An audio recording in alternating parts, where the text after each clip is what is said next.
ABC One Television. ABC One Television. ABC One Television. Le leader en actualité.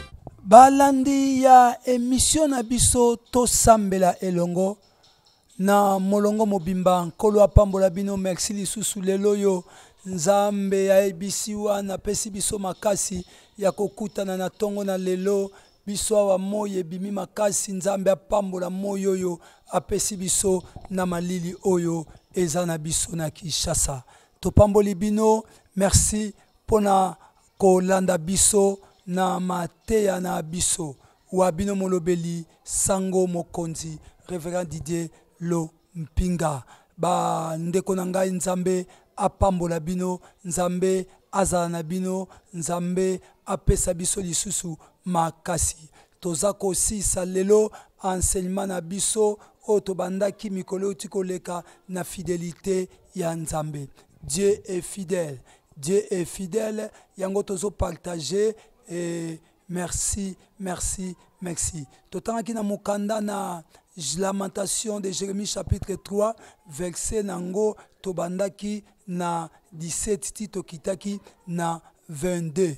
Nde yango lisusu lelo tokotanga eteni moko bongo totanga lisusu texte moko yango tozotanga kaka Lamentation de Jérémie chapitre nabiso 3e mais le tozozwa deuxième verset nango et deuxième volet pardon et ça na verset tozwa 21-22 Bible lobby voici ce que je vais repasser à mon cœur ce qui me donnera de l'espérance. Les bontés de l'Éternel ne sont pas épuisées. Deuxièmement, ses compassions ne sont pas à leur terme. Leto mesana kuloba tobeteli Yesu maboko makasi pona maloba oyo. Lobi kuna tolobelaki na tina na bonté na ye. Bonté na ye et ça qui atika la fidèle. L'autre la deuxième volet est sa compassion. Bien aimé, compassion est sa mawa. Vous savez, j'ai essayé de parcourir la Bible. Sokotali, tokotanga texte angwawa, ba biloko mwa mingyo Yesu asale la biso lokola elembo na sena moi. Eza mawa na ye. Oko comprendre que nanzela na mawa o Yesu a compassion azana ona kati na ye ndezo tindaka Yesu atika la kozala fidèle na kati na biso. Souvenez-vous na Gethsemane quand il a vu toutes ces choses comment il pouvait mourir comment il a dit Père toutefois ta volonté kokisama. Il a eu compassion de nous. Et ce côté li ba miracle est belé, obsoto benga ba miracle. Ba makambo est belé, ba guérison, ba nini Yesu asala na sena moi. Mingi okoyoka Bible zo lemso, Jésus a compassion. Jésus a compassion. Comme les bontés de l'Éternel ne sont pas épuisées, ses compassions aussi. Voilà des grandes choses. Oyezo sala ke nzambe atika la fidèle. Eza bonté na ye, pesa compassion na ye. Totanga texte ya lelo na mokanda na Luc chapitre nango 7e. Luc chapitre 7. Verset nango nabandi na 11e bato bele bayebi na bango histoire o balobi les jours suivants Jésus alla dans une ville appelée Naïm. Ses disciples et une grande foule faisaient route avec lui. 12. Lorsqu'il fut près de la porte de la ville, voici on portait en terre un mort, fils unique de sa mère, qui était veuve. Landa, fils unique de sa mère et qui était veuve. Et il y avait avec elle beaucoup de gens de la ville. Le Seigneur l'ayant vu, my God, fit émis de compassion pour elle et lui dit, ne pleure pas. Le Seigneur l'ayant vu, fit émis, de compassion pour elle, et lui dit, ne pleure pas. Il s'approcha et toucha les cercueils. Ceux qui les portaient s'arrêtèrent et dit, jeune homme, je te le dis, lève-toi. Et le mort s'assit et s'est mis à parler. Jésus le remit à sa mère. Tous, n'a cesse, furent saisis de crainte et il y glorifia en disant, un grand prophète a apparu parmi nous et Dieu a visité son peuple. Les Lonzamba ont visité le peuple. Et Jésus-Christ restera toujours gravé dans la mémoire. Nous parlons de la fidélité de Dieu. La fois passée, na bonté na ye, biloko mibale ezosala ke Nzambe atikala fidèle. Et le autre na compassion na ye. Il y avait une veuve na Naïm, mais moi je suis abotama qui veuve te. Azaki na mubali. Baboti mwana moko. Mubali akufi. Na okaka pasi ta on a te aka histoire. Je ne sais pas pourquoi nous avons dit mutema na loba yango na TV boy. Mama oyo mubali akufa. Atikali kana mwana ya mubali. Mwana mubali pesa kombo Didier. Didier za mwa mke mama azota la photocopie ya papa. Mwana ngaya kokola mama fonda ba promesse fonda masolo likola mwana fonda lobi ya mwana ngai espoir na ngai mwana ngande akosalisa ngai ba mama boyebi nde bolobaka pona biso bana bino Didier na ngai lobi oza président Didier na ngai soma loba mama biso nyose kokisa mande tokoza comme le président la mboka moko. Mama moko loba benga mwana ka ministre na ngai. Est arrivé, moi nangoto ba kolaki, topa kolaki te, Bible bombe libiso makambuana, mais Bible le dit que moi na ye okufa. Quand il est mort, Mama Tikali a perdre espérance. Oh liwa.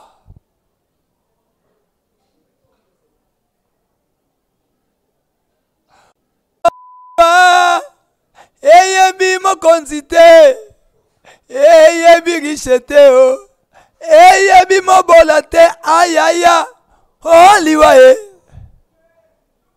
liwa mukole yaka, elakaka te.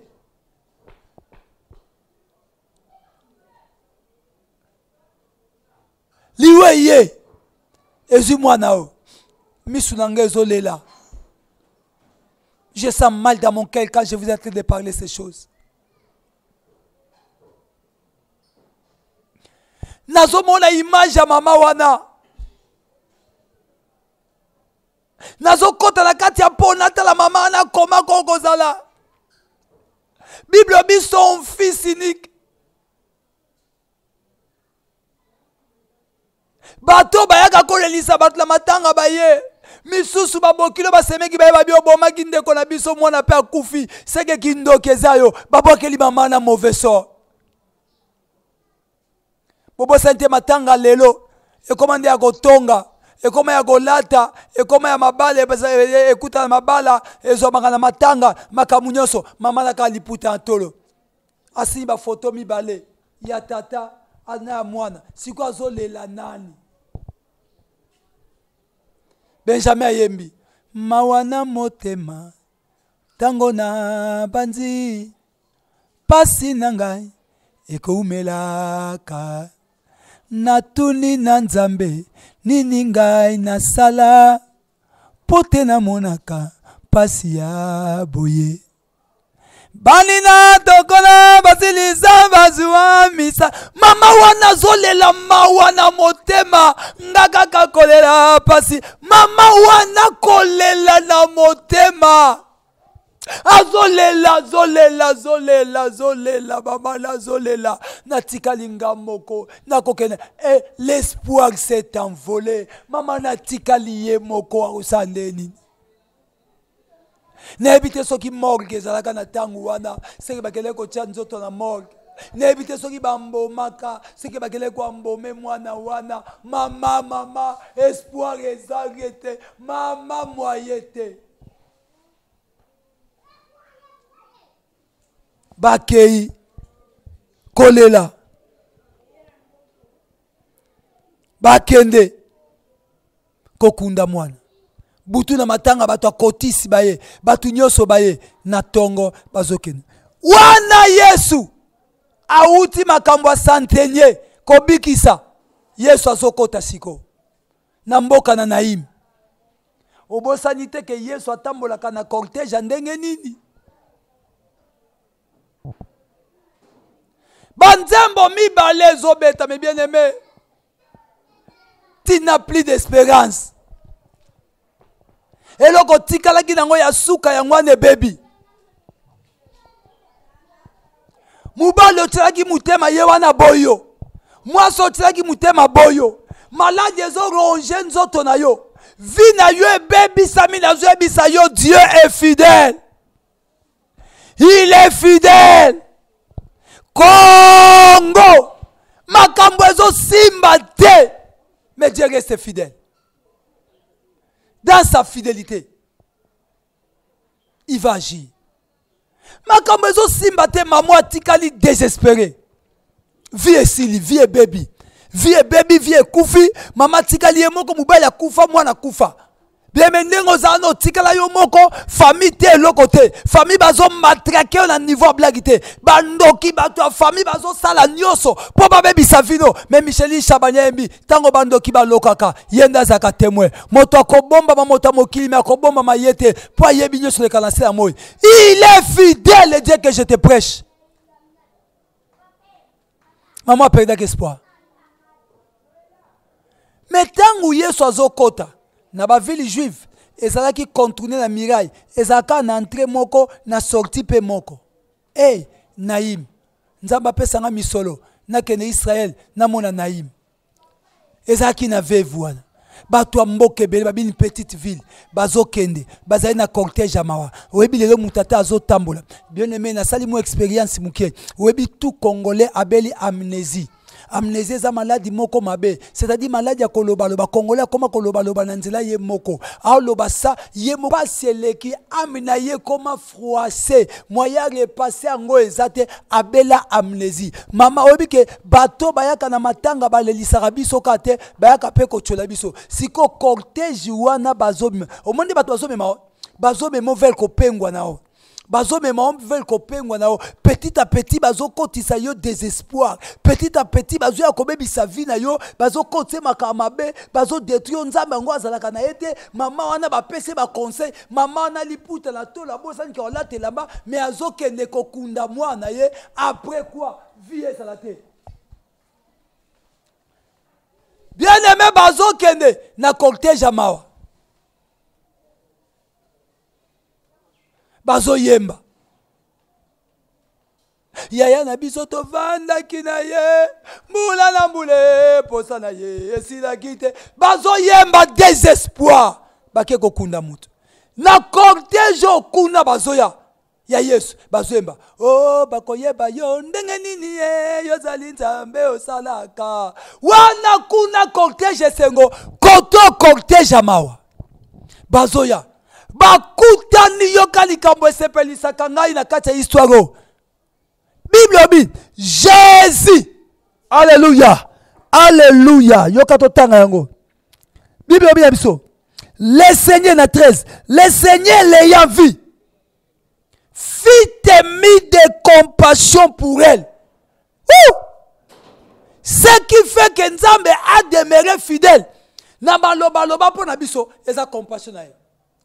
Quand le Seigneur a vu la maman de cet enfant, lui qui est omniprésent, omnipotent, omniscient, il connaît tout, il sait tout, il est à la fois partout. Quand il avait compris que le problème, ce n'était pas muto akufi. Vous savez, nazana ba débat moko na mutema na ngai, pe na masomo na zotuna ka basaya na Nzambe. Pourquoi si un homme meurt, to komo benga ye ebembe? Ok, apinake ebembe. Ça veut dire que ça a valeur l'issouté. Quand tu meurs, bien aimé, tangu okufi, ça veut dire batu musu bakufa spirituellement, batu musu bakufa mbongo bakanga, batu musu bakufa malade boma bango, batu musu ba vie, vie eza mabe, vie eza mabe. Bien aimé, mais nazoya il y a un réparateur de brèches. Azoya. Tangu batu bazo memayo vers faire carrière nao, vers faire vie nao, il y a un homme qui arrive pour na kozongisa la yo vie. Oyazoya pour na kozongisa la yo. Mais la Bible dit, il fit émis de compassion pour elle. Tangu yoki mawa pona ye. Akei. Et là on y a salaki. Alobi na femme, ne pleure pas. Je te dis, Yesu amona gina nukufate. Mais ebaki mutakufi, mais akenage pas muto azana vie. Parce que soki mama a komi calme, problème et ko se kwa nango. Nazo yebiso avant problème ne se quoi, zano kimia kolela soute. Nazo yebisa o Jésus compassion de cette veuve, nega yoke le mawa. Congo, Yesu azana mawa Congo. Habito le late. Ne pleure pas mon frère, toi qui me suis, ma sœur. Ne pleure pas, Jésus, compassion. Tango à l'élite, Abisi Mamana, Kolelate, a tourné siko vers Selkei. Tango yo tiki kolela, Yesu a tourné siko a fixé les gars, n'a problème na. Problème n'est ani. Parce que ça yo ke le ma. Ozobotate, mukande zate, passe leki, makamezo simbate, nazo yebisa compassion en kolo, et ma fidélité nae, a accompli ma lobanavina. Et là, ça le passe. Qu'est-ce qui ne va pas dans ta vie? Lélo, compassion, c'est compassion. Et comme la soukate. Compassion comme la soukate. Mawa oya yoke la kabato. Ezati lélo. Jésus-Christ est là. Il agit au travers de son esprit. Nazo biso mawana eza likola bomo inao. Mawana e likola mboka o. Nazo bisa Yesu mawana yo mawa Yesu eza likola bomo inao. Et t'en fais pas. Soki mwana oya retrouva ka vie. Na tango zo koma na suka, makambo zo simba lisute mawanza bendeye. Eye ko renouveler. Eye ko renouveler. Bible dit, elle se renouvelle chaque matin. Yangwana na ye ko peso le renouvellement de ton esprit, renouvellement et biloko na biloko ekufa ki na kati na yo à cause de compassion kolo ezako se renouveler nazolo bango lokwa masapote mais na lo bango ndenge Bible lobi Jésus fit émis de compassion tango yoki mawa pona mama o mwana se kwaki vina yo se kwa place ozali oba kanga ki se kwa Dieu est fidèle ayati ningana lo bano qu'il est fidèle. Il restera fidèle. Sa fidélité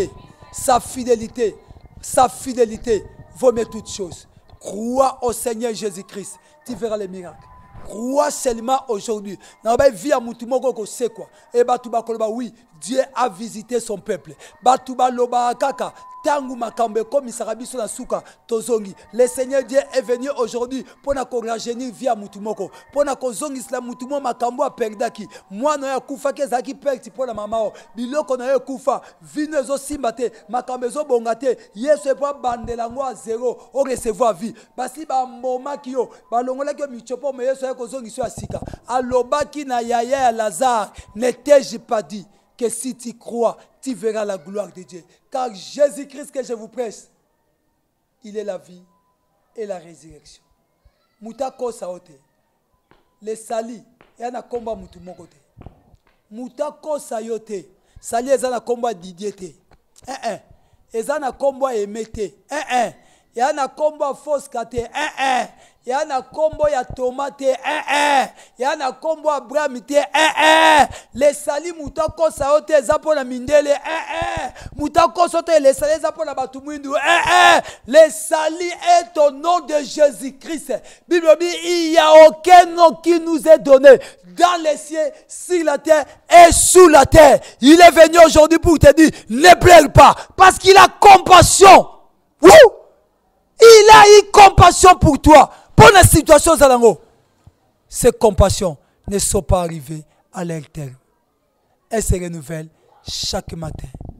Que mon Dieu vous bénisse. Si tu crois, beta kama boko makasi na makambo, beta boko makasi, loba compassion en zambécilité. Dieu est fidèle et sa fidélité va nous amener loin.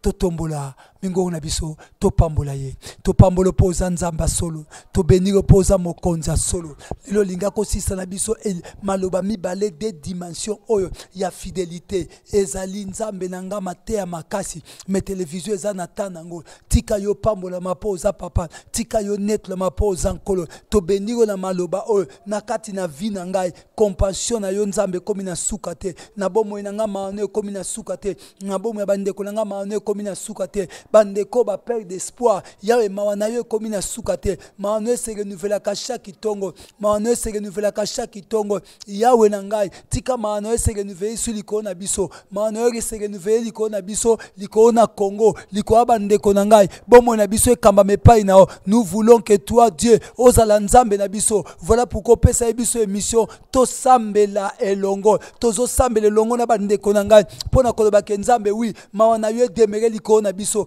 Bible bila le péché t'abondé la grâce de Dieu surabonde. Mawana yo nzambe ndozo sabso toza abatu mawana yo tobeli mawana yo tobeli mawana yo tobeli mawana yo nzambe merci. Ta fidélité règne à jamais. Ta fidélité, tu es fidèle au travers de cette parole. Fidélité na ebota malisu na kat lebiso. Ta fidélité nous amènera loin. Ta fidélité nous amènera que toza na foi, que to linga yo. Nous t'aimons parce que tu es notre Dieu. Nous avons besoin de toi. Le Dieu fidèle, Dieu fidèle, Dieu fidèle. Loko sakate yango nzambo pesa biso nzambe nzela ya kolanda yo. Yahweh ezana kombo moko te oto bika nango kombo Didier bikisa mutute atom saembi na kombo noko na bikite na kombo mboka na bikite na biki na kombo na Yesu po kombo na Yesu nde kombo elonga yawe lolengo yokela ki mwana o mawa yokela ki mama o mawa lolengo bikisa kenzambe nde moko zo bikisa nga na maladi na kozanga ndengo zo bikisa bandeko nanga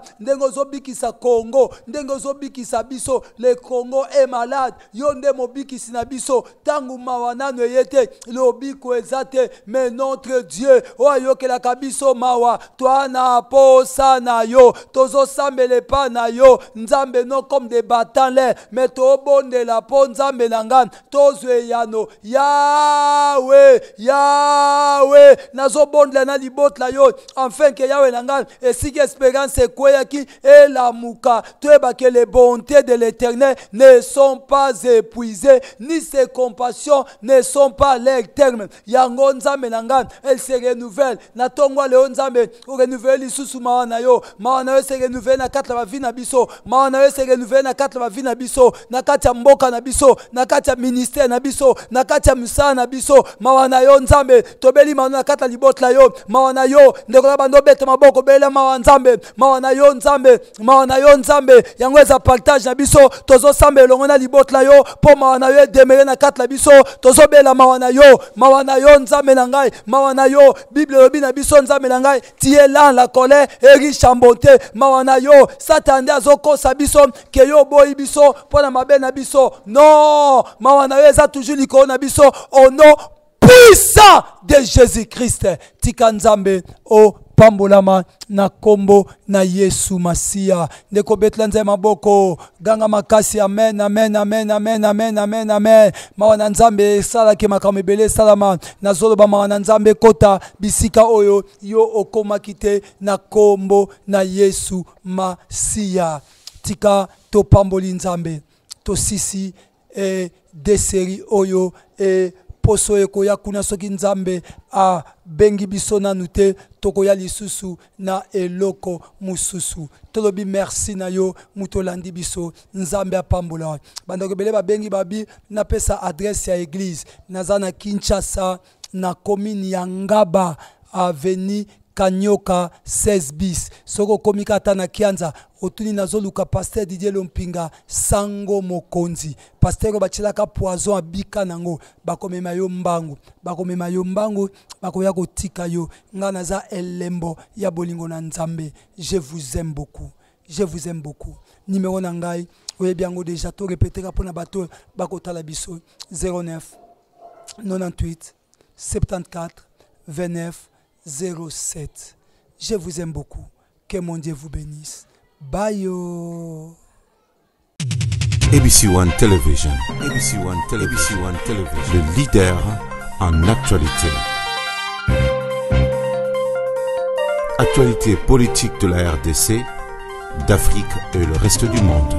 ABC One Television. Le leader en actualité. Actualité locale et internationale. ABC One Television. ABC One Television. Actualité sportive, le football, boxe et autres. Actualité religieuse en RDC, en Afrique et le monde. Actualité culturelle de tous les pays africains. ABC One Television. Les leaders en actualité, c'est ABC One Television.